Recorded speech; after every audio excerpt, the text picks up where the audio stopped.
Captain Jake Morrison stared at the strange signal on his ship's screen. The human exploration vessel New Horizon had been flying through deep space for 3 weeks, looking for new planets and resources. Jake had seen many weird things in space, but this signal was different. It was weak and broken, like someone was trying to talk but could barely speak. "What do you think it is, Captain?" asked Lieutenant Amy Parker, his second in command. She was young but smart, and Jake trusted her judgment. "I'm not sure," Jake said, adjusting the controls. "But it's definitely not natural. Someone is trying to send a message." The signal became clearer as they got closer to its source. It was coming from a solar system about 2 light years away. Jake could see on his star charts that the system had been marked as under observation by the Galactic Council, but no ships were supposed to be there. "Captain, I'm getting translation data," said Communications Officer Danny Foster. "It's in broken galactic common. Listen to this." The message played through the ship's speakers. The voice was strange, like wind chimes mixed with music, but the words were clear enough. "Please help us. Our sun is dying. We have little time left. 2 billion souls need rescue. Please, anyone who can hear this, help us." Jake felt a chill run down his spine. 2 billion people were asking for help, and their sun was dying. He had heard of this before. When a star collapsed, it destroyed everything around it. Planets, moons, and all life would be wiped out. "Danny, can you get more information about this system?" Jake asked. "Already on it, Captain. The system is called Kepler 442b. The star is about to become a white dwarf. According to our data, it will happen in about 4 months. The species living there calls themselves Viridians." Amy looked at Jake with concern. "Captain, if their sun is dying, why isn't anyone helping them? The Galactic Council should have sent rescue ships by now." Jake wondered the same thing. The Galactic Council was supposed to help all intelligent species in the galaxy. Earth had joined the Council 5 years ago, and humans were still learning how things worked in galactic politics. But letting an entire species die seemed wrong. "Set course for the Kepler 442b system," Jake ordered. "We need to see what's happening there." The journey took 2 days. When they arrived, Jake saw something that made his heart sink. The Viridian homeworld was beautiful, with crystal cities that sparkled like diamonds. But the sun was clearly dying. It had turned red and was much larger than it should be. Jake knew that soon it would collapse and destroy everything. "Captain, we're getting hundreds of signals from the planet," Danny reported. "They're all asking for help. It sounds like they've been sending these messages for months." Jake listened to the messages. The Viridians spoke in musical tones, and even through the translation software, he could hear their fear and sadness. They talked about their families, their children, their art and culture that would be lost forever. "Have they received any replies?" Jake asked. "Yes, sir, but not good ones. The Altarian Empire said helping them would cost too much money. The Zephyrian Collective said it was just nature taking its course. The Hegemony said they couldn't interfere with natural stellar events." Jake couldn't believe what he was hearing. Every major power in the galaxy had basically told the Viridians to die quietly. These were people with families, hopes, and dreams, and everyone was just going to let them disappear. "What about the Galactic Council?" Amy asked. "They voted last month," Danny said, reading from his screen. "The motion to provide aid was rejected by a vote of 847 to 23. Only the smaller species voted to help." Jake felt angry. He had grown up hearing stories about how humanity had come together to help each other during disasters. When earthquakes hit, countries sent rescue teams. When floods came, neighbors helped neighbors. But out here in space, it seemed like nobody cared about anyone else. "Captain, We're receiving a direct communication from the planet, Danny announced. The screen showed a figure that looked like it was made of living crystal. It was beautiful and seemed to glow with its own light. When it spoke, its voice was like a gentle song. Unknown vessel, this is Council Speaker Harthick of the Viridian people. We thank you for coming to our system. We have not seen a ship in many weeks. Are you here to help us? Jake felt the weight of the moment. He was just one captain with one ship. He couldn't save 2 billion people, but he also couldn't just leave them to die. This is Captain Jake Morrison of the human vessel New Horizon. We received your distress signal. We want to help, but we need to understand your situation better. The crystal being seemed to shimmer with hope. Captain Morrison, we have been asking for help for 8 months. Our sun will collapse in 16 weeks. We have built evacuation ships, but they can only carry a few thousand people. We need transport for our entire population. Jake did quick math in his head. Even if every human ship in the galaxy came to help, they couldn't move 2 billion people in 16 weeks. The job was impossible. We will do what we can, Jake promised. But I need to contact my superiors on Earth. This is bigger than one ship can handle. After the communication ended, Jake sat in his captain's chair, thinking. He knew that helping the Viridians would probably get humanity in trouble with the Galactic Council. Earth was still new to galactic politics, and making enemies of the major powers could hurt humans everywhere. But he also knew that doing nothing was wrong. His parents had taught him that when someone needs help, you help them. It didn't matter if it was hard or dangerous or expensive. You help because it's the right thing to do. Danny, send a priority message to Admiral Lisa Hayes at Earth Command. Tell her we have a situation that requires immediate attention. Amy, I want you to scan the Viridian planet and get me detailed information about their people and their needs. Yes, Captain, both officers replied. As Jake watched the dying star through his ship's window, he wondered if humanity would make the same choice as the other species. Would they decide that saving aliens was too hard, too expensive, or too dangerous? Or would they remember what it meant to be human? The answer would determine not just the fate of the Viridians, but the future of humanity in the galaxy. Admiral Lisa Hayes read Captain Morrison's report for the 3rd time, but the words didn't get any easier to accept. 2 billion people were going to die, and nobody in the galaxy seemed to care. She sat in her office at Earth Command, looking out at the blue sky and wondering how humanity had ended up in this situation. Ma'am, President Carter is on the secure line, her assistant announced. Lisa picked up the communication device. Mr. President, I assume you've read the report? I have, President Alan Carter replied. His voice sounded tired. Lisa, tell me honestly, can we save them? Lisa looked at the numbers on her screen. If we use every transport ship we have, every cargo vessel, every passenger liner, we might be able to evacuate maybe 10% of their population. But it would mean leaving our own colonies defenseless. What about the other species? Surely someone will help if we lead the way? Sir, I've been in contact with our ambassadors. The Altarians are threatening to cut off all trade if we interfere. The Zephyrians are calling it a dangerous precedent. The hegemony has made it clear that any human ship in Viridian space will be considered hostile. There was silence on the line.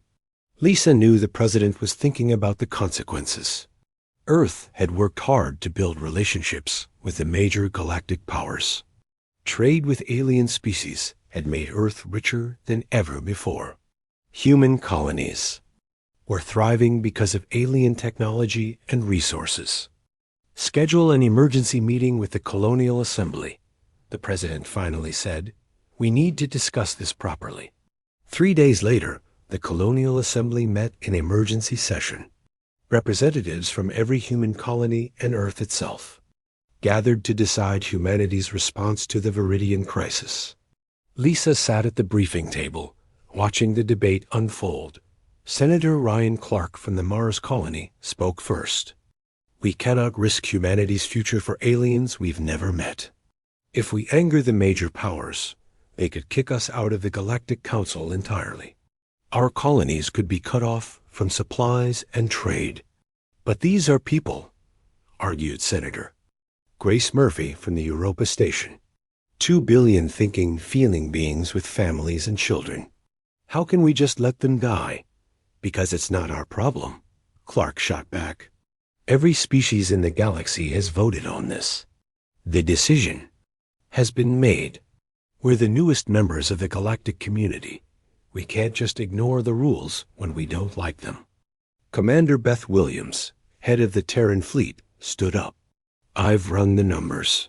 If we strip every defensive ship from every colony, we can maybe save 200 million Viridians. But our colonies would be defenseless for months. If any hostile species decided to attack us, we couldn't protect our own people. The debate continued for hours. Some representatives argued that humanity had a moral duty to help. Others insisted that humanity's first responsibility was to protect human lives and human interests.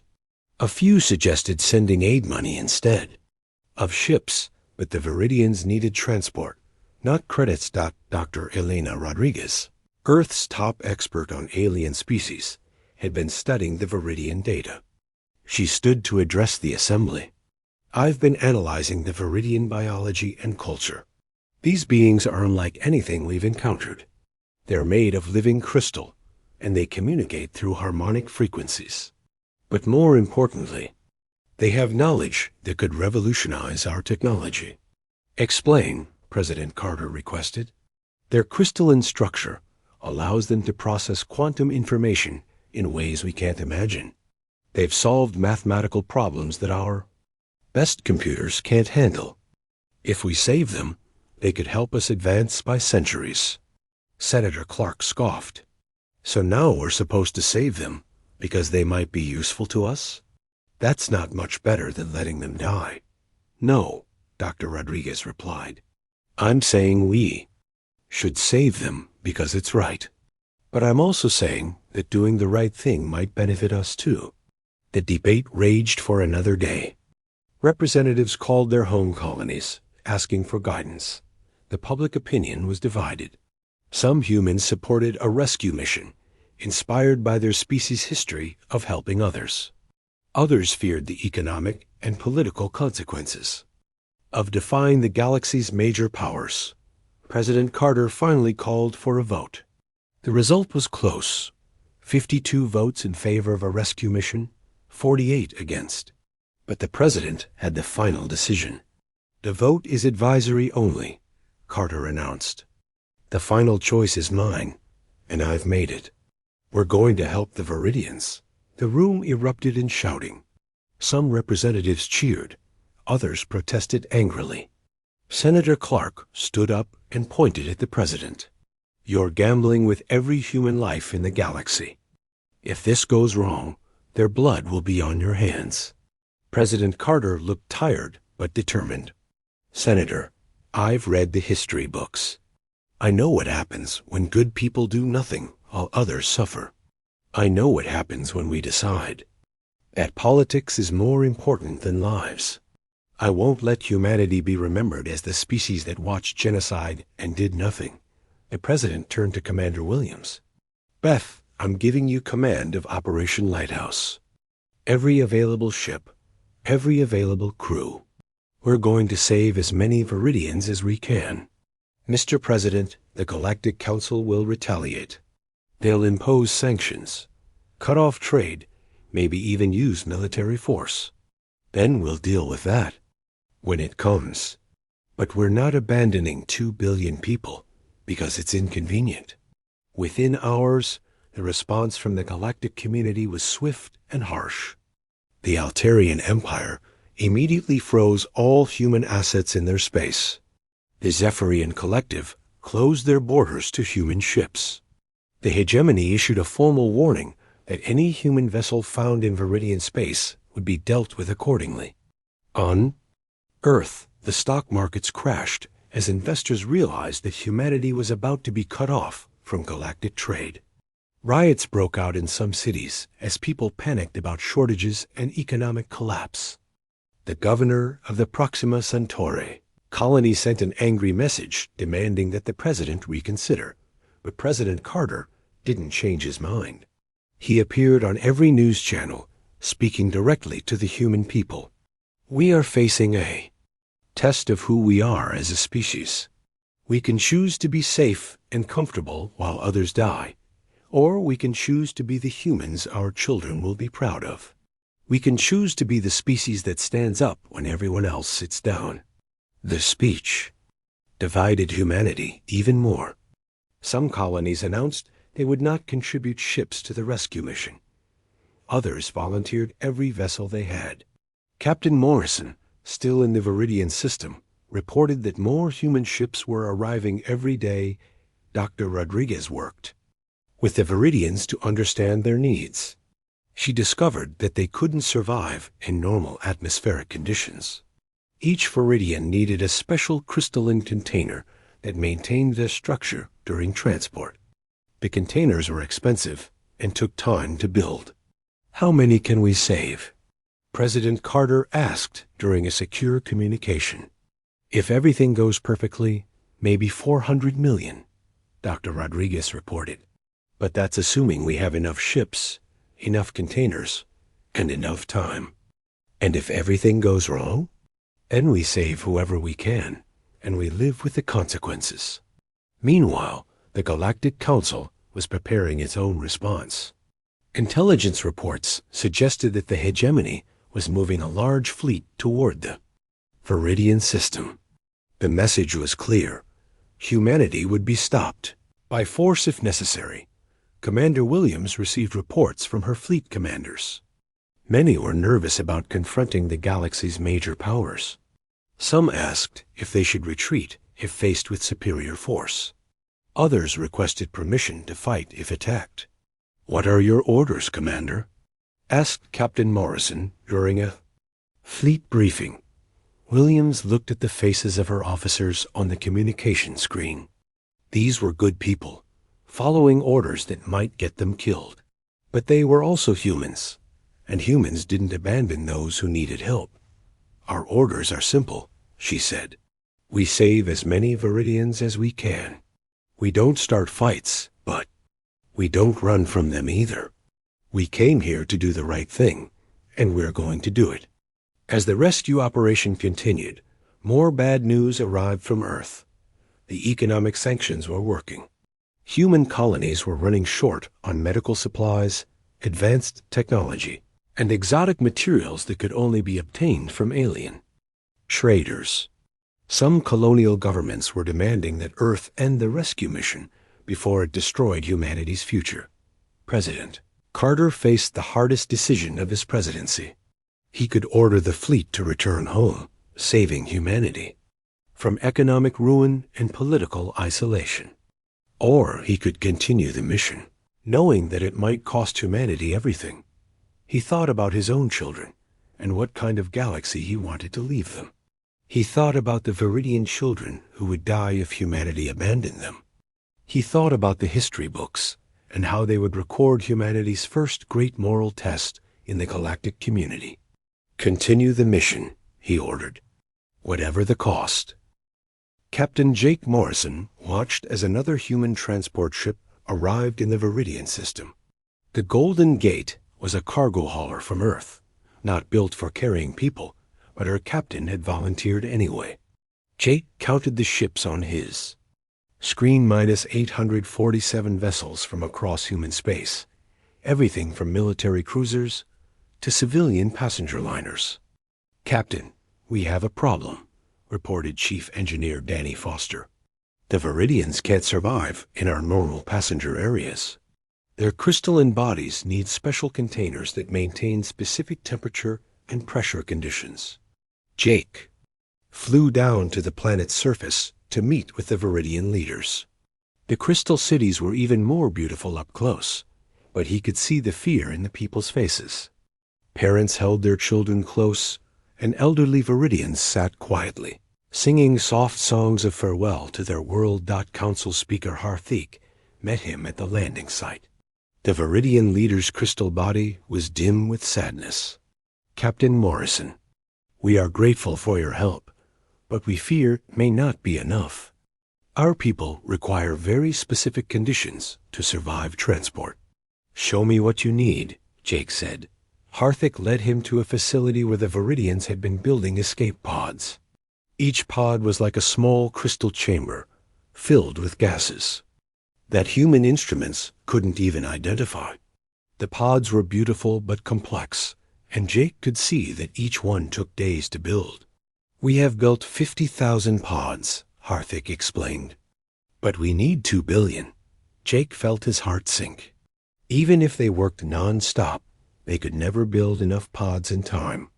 The Viridian sun was getting more unstable each day, and they had less than 10 weeks before it collapsed.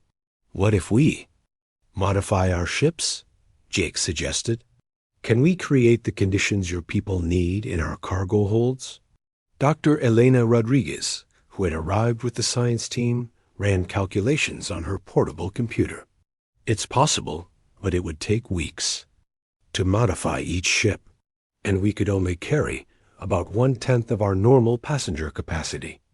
Back in space, Commander Beth Williams was dealing with an even bigger problem. The hegemony fleet had arrived at the edge of the system.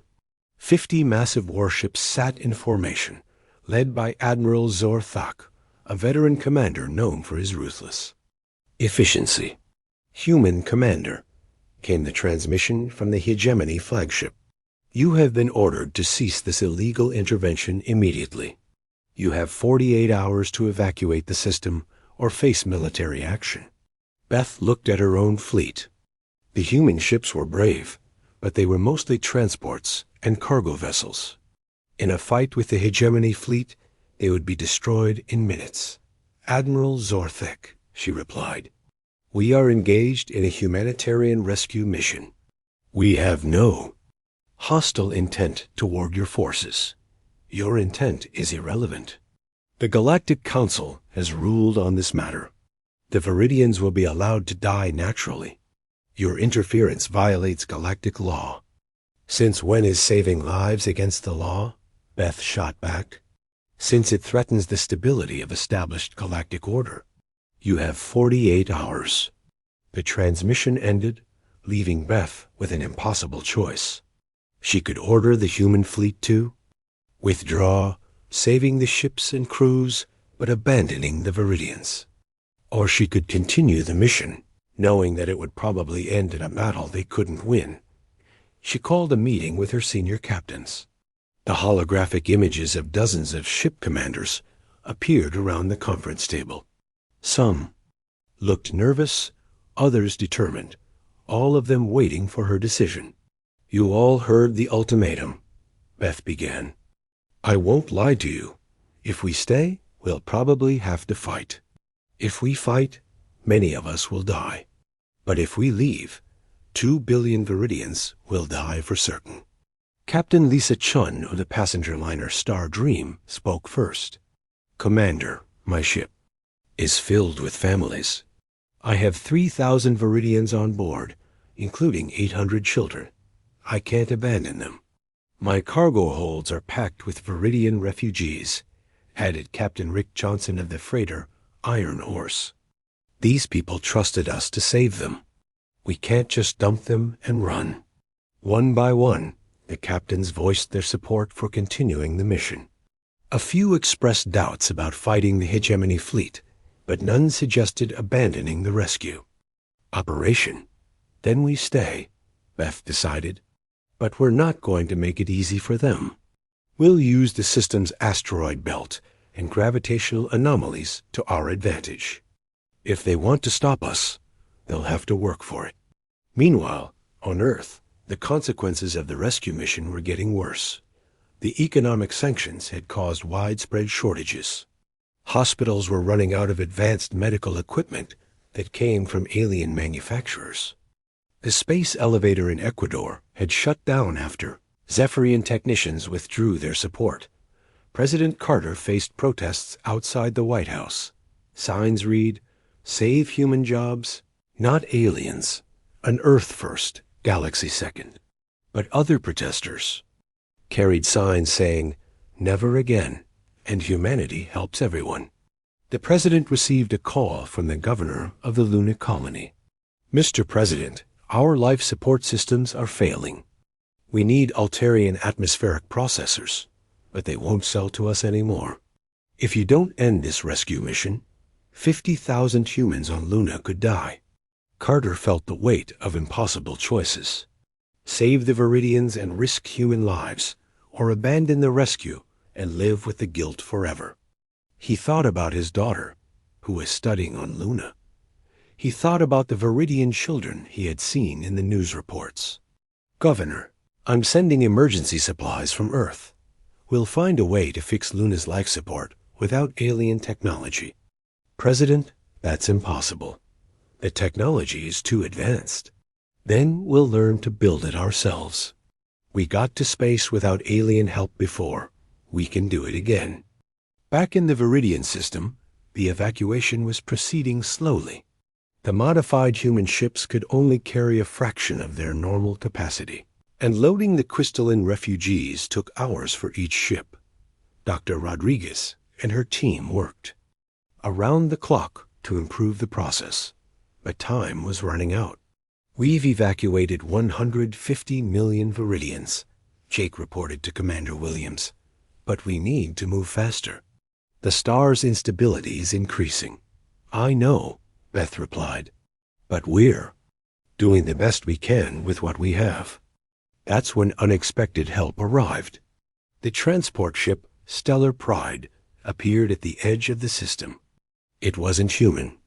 It was Altarian. Captain Veltar, an Altarian officer, sent a message that surprised everyone.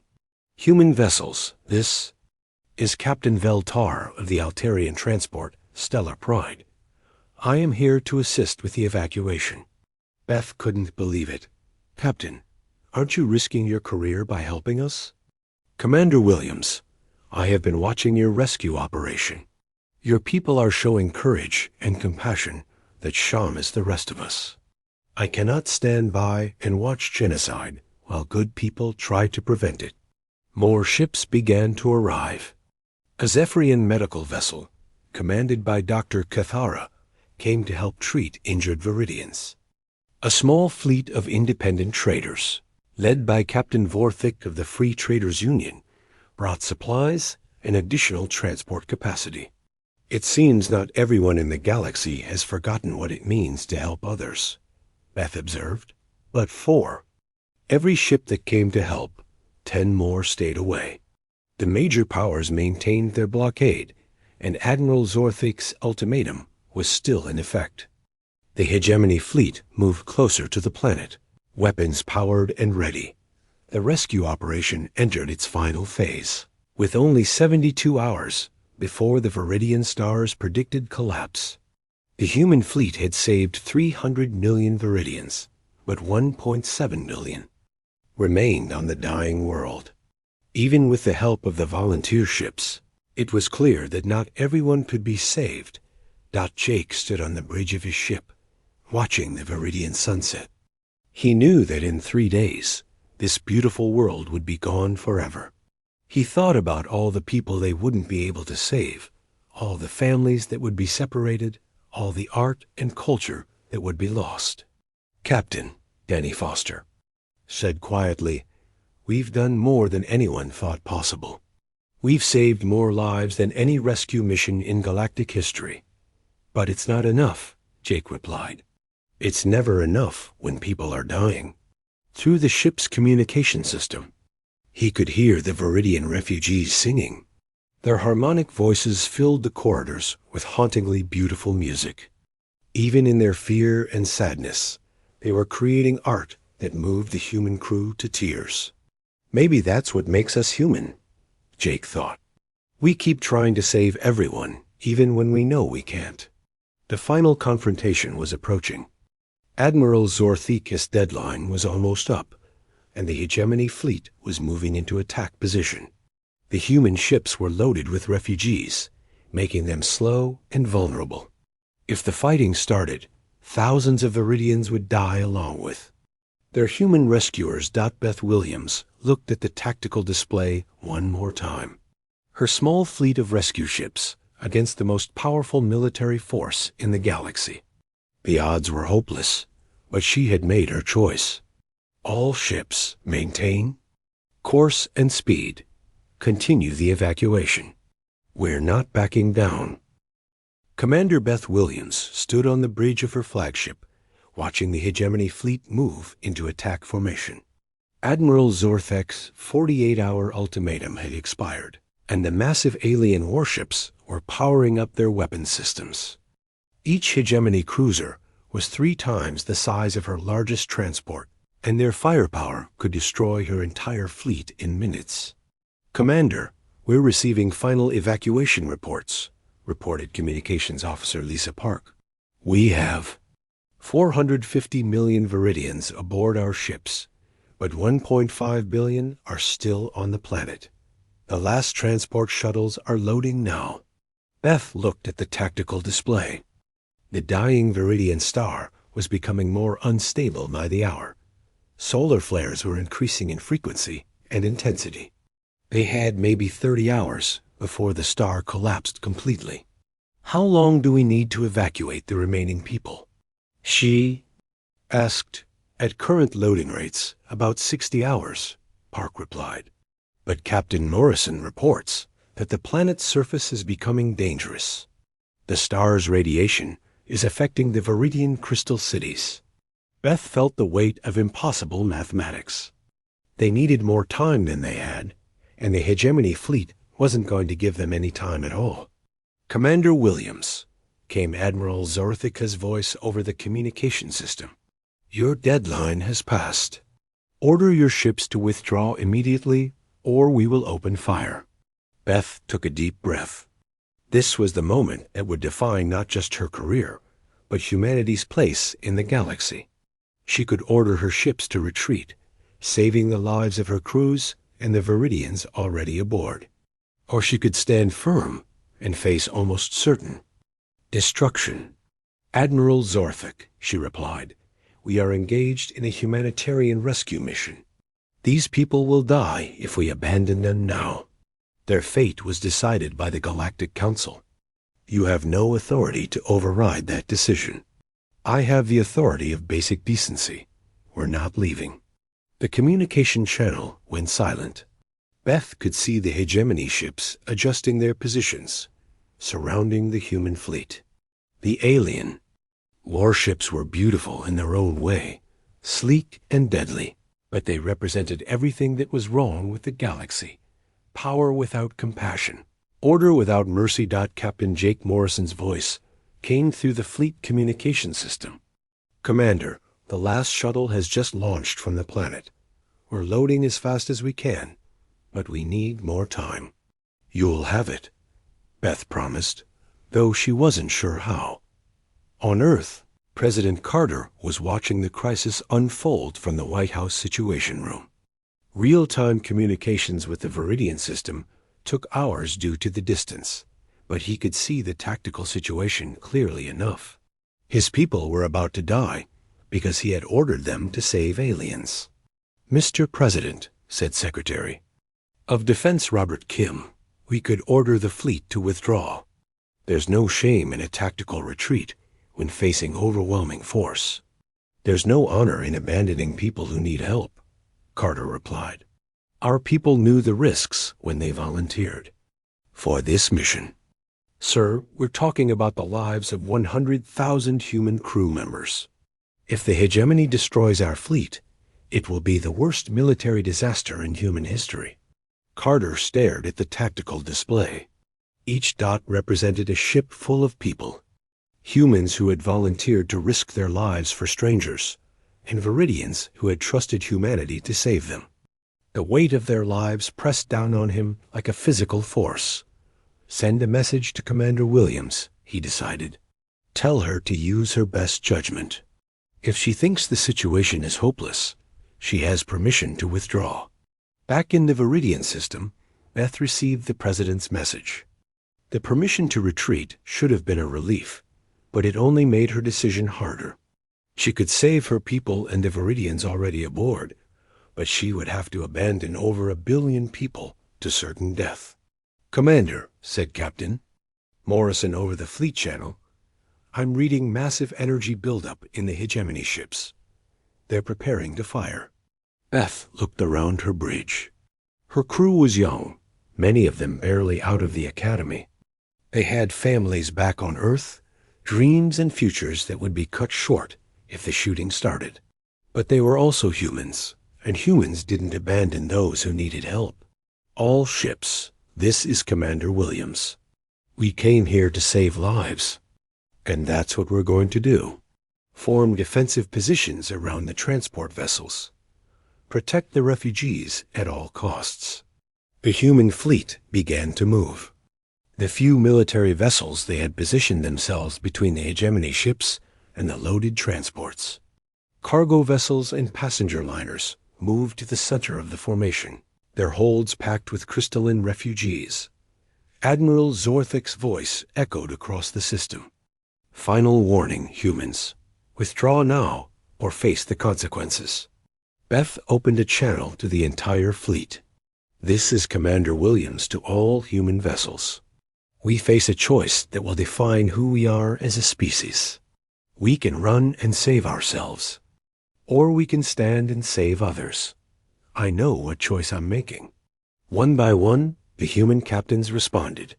"Standing firm," said Captain Shun of the Star Dream. "We're with you, Commander," added Captain Johnson of the Iron Horse. Even the civilian cargo haulers and passenger liners confirmed their positions. The hegemony fleet moved closer.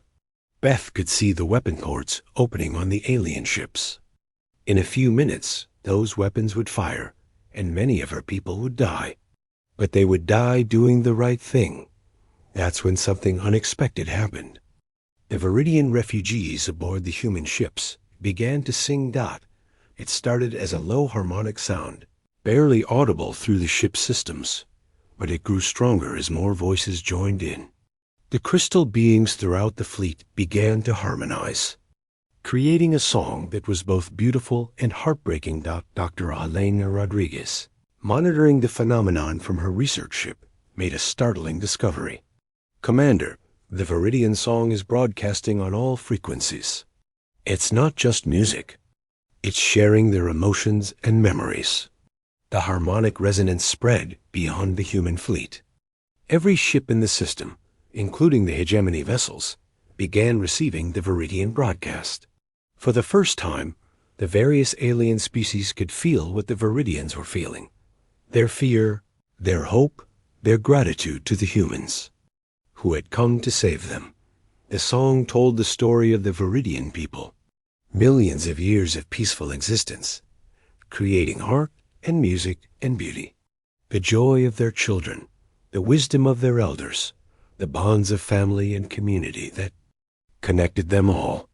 It showed their love for their dying world and their desperate hope for a future among the stars. Admiral Zorthic's ship was silent for long minutes. When he finally spoke, his voice was different, less certain, more troubled. "Human Commander, what is this phenomenon?" "It's the truth, Admiral," Beth replied. "It's the story of the people you've ordered me to abandon. They're not just statistics or political problems. They're living beings with hopes and dreams and families." The hegemony fleet held position, weapons still charged but not firing. Beth could see other ships throughout the system, vessels from various species that had come to watch the confrontation. Some were beginning to move closer, their crews apparently affected by the Viridian song. Captain Veltar's Altarian transport moved to join the human formation. "Commander Williams, the Stellar Pride stands with you." More ships began to join them. A Zephyrian medical vessel, several independent freighters, even a small Centauri patrol ship. The Viridian song was having an effect that no amount of diplomatic pressure or military threats had achieved. It was making the galaxy's species actually feel empathy for the dying people. But Admiral Zorthek was a professional soldier, and he had his orders. All ships maintain formation. Prepare to fire on my command. Beth watched the tactical display as the hegemony weapons locked onto her vessels. This was it, the moment when humanity's idealism would meet the galaxy's harsh reality. She thought about her daughter back on Earth, about the future she wanted to build for her.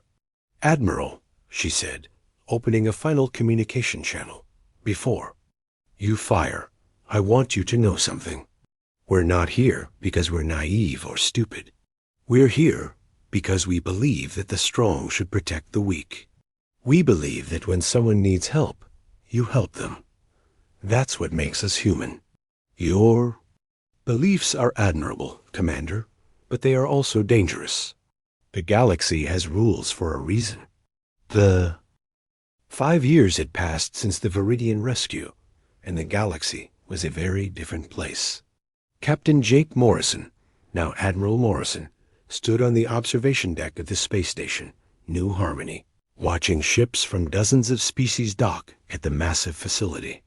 What had started as a desperate rescue mission had become something much larger.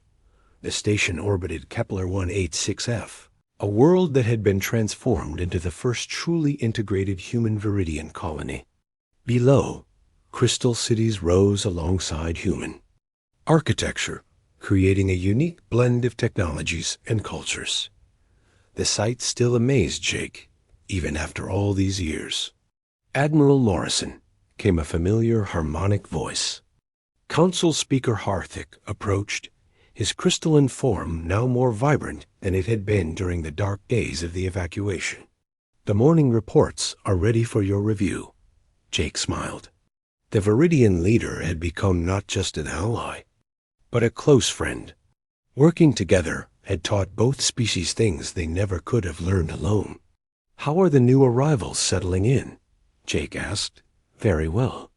The refugees from the Proxima incident are adapting quickly to our harmonic resonance therapy. Dr. Rodriguez believes they will make a full recovery within weeks." The Proxima incident had been the latest in a series of crises that had brought other species to seek help from the Human Viridian Alliance. A solar storm had damaged the life support systems on 3 Centauri colonies, leaving 50,000 people in danger. When the Galactic Council debated what to do, the Alliance had simply acted, sending rescue ships immediately. It had become a pattern.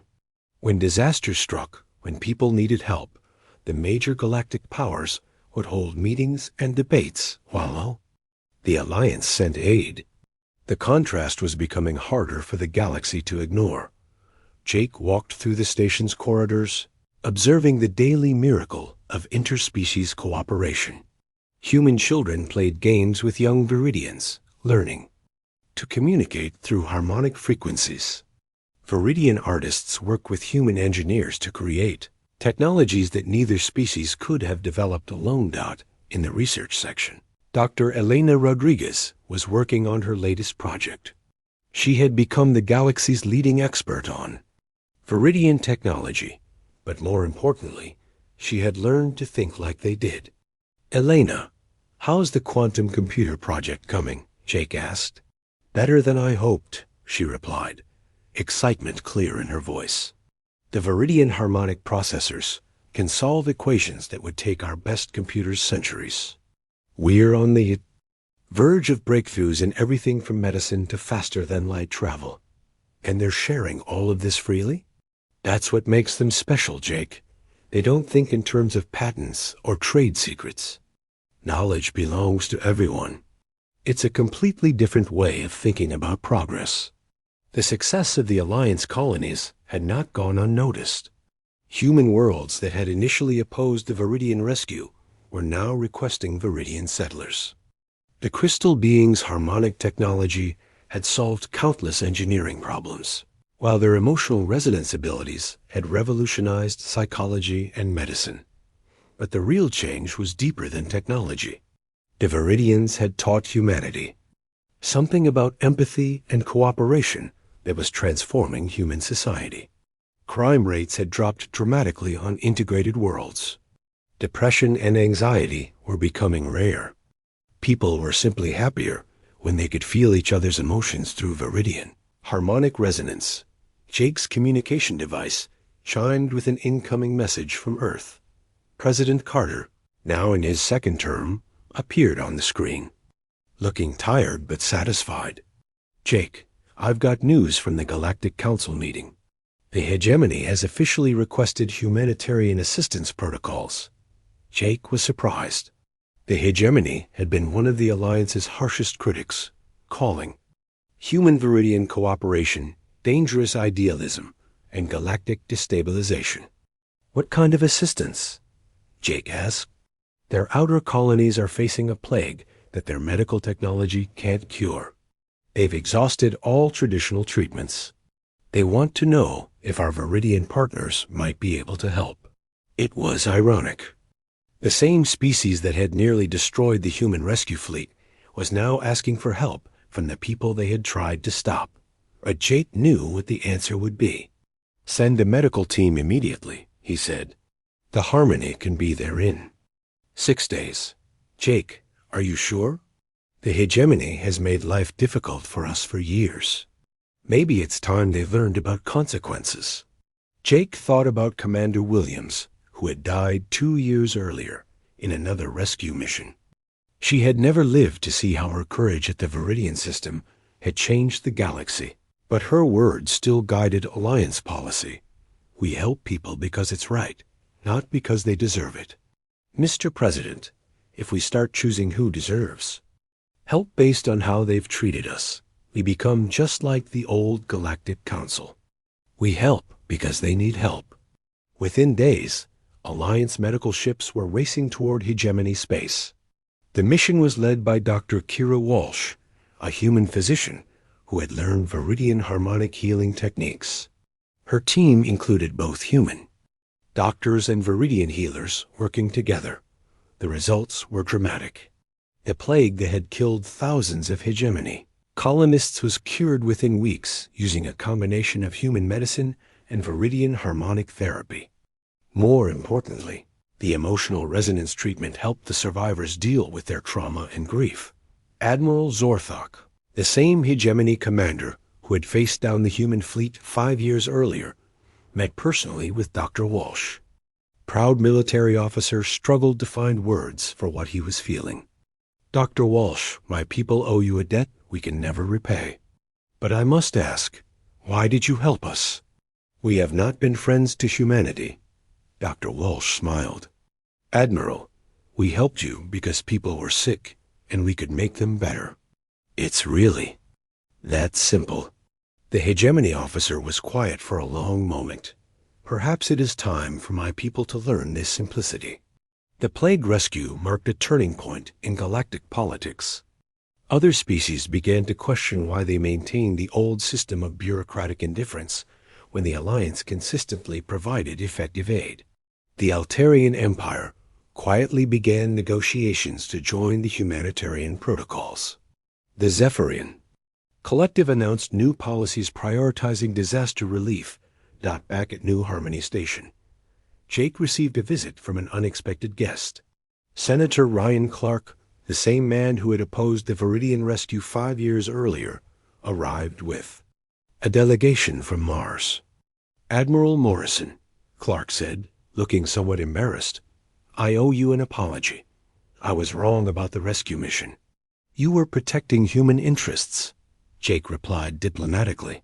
"That was your job." "No, I was protecting what I thought were human interests. I didn't understand that helping others was the greatest service we could do for humanity. Look around you. This station represents the future of our species." Clark gestured at the bustling corridors, where humans and Viridians worked side by side, where children of different species played together, where art and science flourished in ways neither species could have achieved alone. "Mars Colony wants to formally join the Alliance," Clark announced. "We want Viridian settlers, and we want to contribute ships and resources to your humanitarian missions." It was a pattern repeating across human space. Colonies that had initially resisted the alliance were now eager to join. The economic benefits were obvious. Alliance worlds were more prosperous, more innovative, and more stable than traditional human colonies. But the social benefits were even more important. People were discovering that diversity made them stronger, not weaker. The Galactic Council tried to adapt to the new reality. They established their own humanitarian aid programs, copying Alliance protocols and procedures. But they lacked the emotional connection that made Alliance efforts so effective. Their aid was efficient, but cold.